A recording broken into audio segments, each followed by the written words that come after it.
Good morning, students. Welcome back to class 7 science class. Today, we are going to start a new chapter, that is chapter 13, Motion and Time. Let us look about the name of the chapter, Motion and Time. What does motion means? Motion means movement, किसी चीज़ में movement होना, and time means समय. Okay? So, the movement of an object is called motion. What is motion? किसी भी object में कोई movement होता है उसे हम मोशन कहते हैं. द मोमेंट और duration in which things occur is called time. और ऐसा मोमेंट या ड्यूरेशन जिसमें वो चीज़ें होती हैं उसे हम टाइम कहते हैं या समय. Object is said to be in motion when its position changes with time. और हम कब कहेंगे कि ऑब्जेक्ट में मोशन हो रहा है?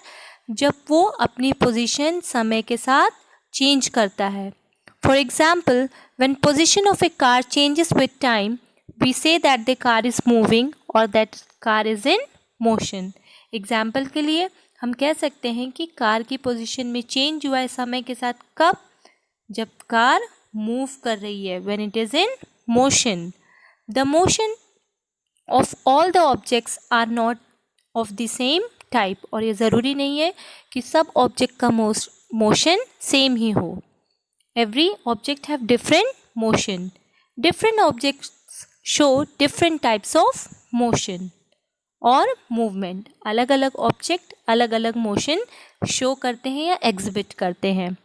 We have learn that there are 4 important types of motion. और इस चैप्टर में हम 4 इम्पॉर्टेंट टाइप्स ऑफ मोशन पढ़ेंगे. पहला है rectilinear motion, second is circular motion, third is rotational motion and fourth is periodic motion. Okay, now first is rectilinear motion. Rectilinear motion means motion in a straight line. ऐसा motion जो कि straight line में हो रहा है, सीधी रेखा में. In other words, when an object moves along a straight line path it is called as rectilinear motion.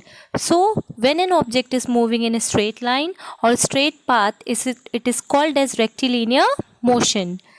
For example, the motion of a bullock cart moving straight on a straight road is rectilinear motion. For example, कोई अगर बैलगाड़ी road पे जा रही है, that is a rectilinear motion.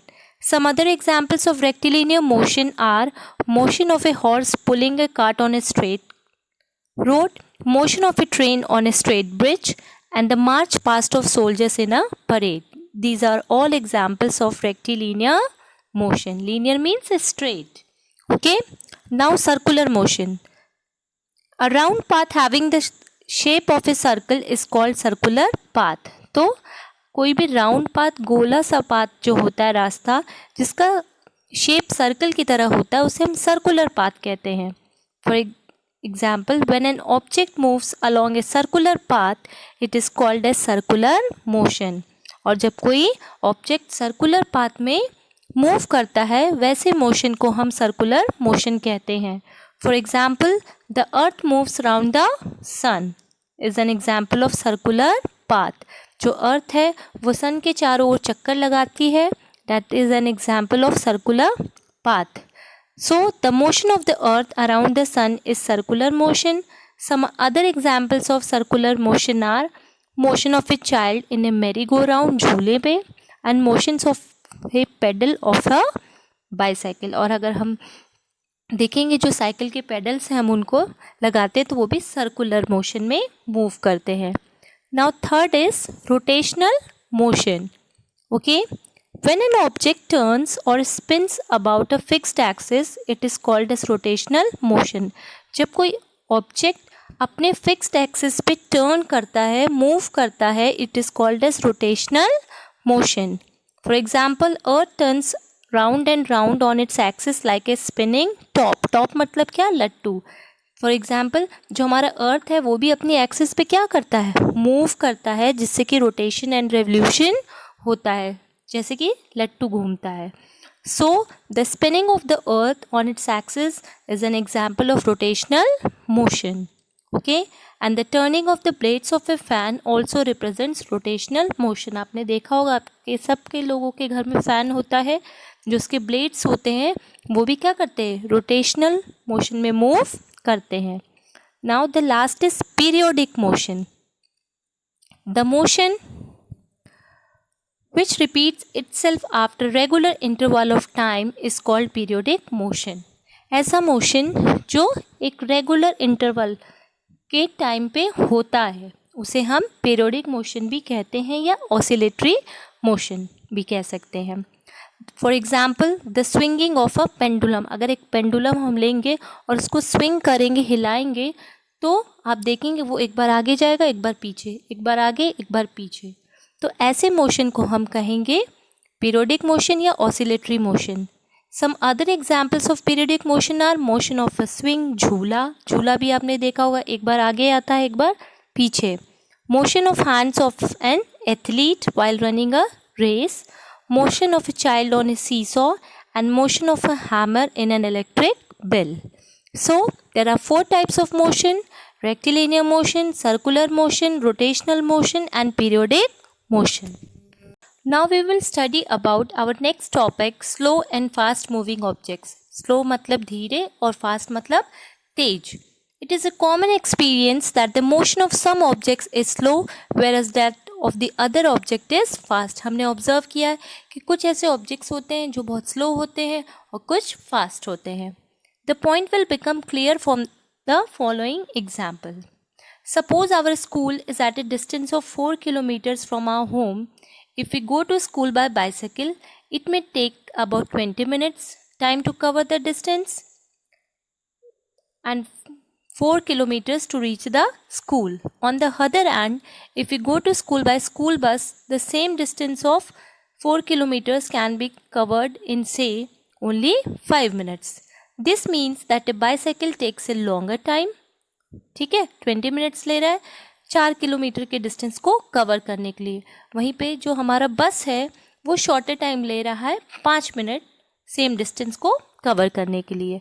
So we can say that bicycle moves slow whereas bus moves fast. तो इस example में हमने देखा कि सपोज हमारा स्कूल 4 किलोमीटर दूर पे है, तो अगर हम बाइसाइकिल से जाते हैं तो हमें 20 मिनट्स लगता है और अगर हम बस से जाते हैं तो 5 मिनट्स लगता है. ठीक है, तो यहाँ पे बाइसाइकिल हमारा स्लो ऑब्जेक्ट है और बस हमारा फास्ट ऑब्जेक्ट है. ओके, इन अदर वर्ड्स ए बस मूव्स फास्टर देन अ बाइसाइकिल. और हम कह सकते हैं कि जो बस है वो साइकिल से तेज है. इवन द सेम ऑब्जेक्ट में move slow eight one time and fast at other times. For example, the same bus will move slow when the road is congested with a lot of traffic and move fast when the road is free. और वही object कभी fast भी हो सकती है, कभी slow भी हो सकती है. सपोज वही बस अगर 20 मिनट ले रही है कवर करने के लिए 4 किलोमीटर को जब रोड क्लियर है, लेकिन अगर वही ट्रैफिक जैम है, रोड कंजेस्टेड है, तो वो 20 की जगह 40 मिनट भी ले सकती है.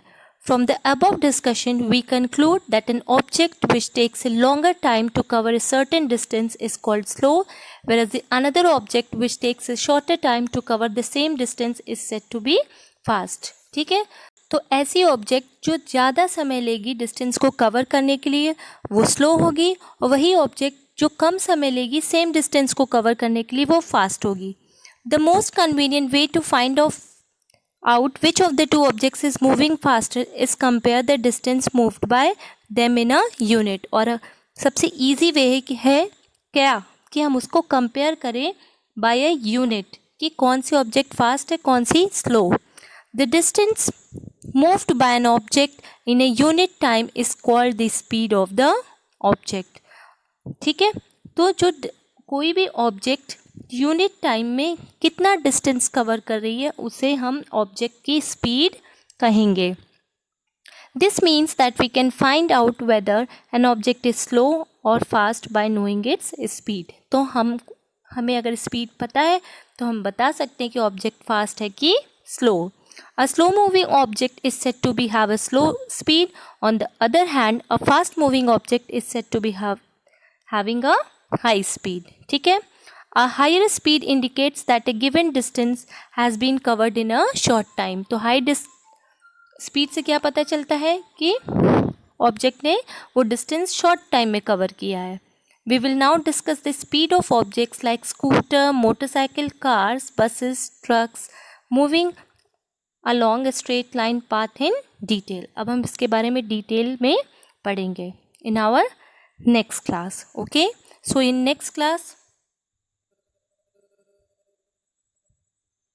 we will be studying about the speed. Okay, hope you understand today's topic well. Thank you and have a great day.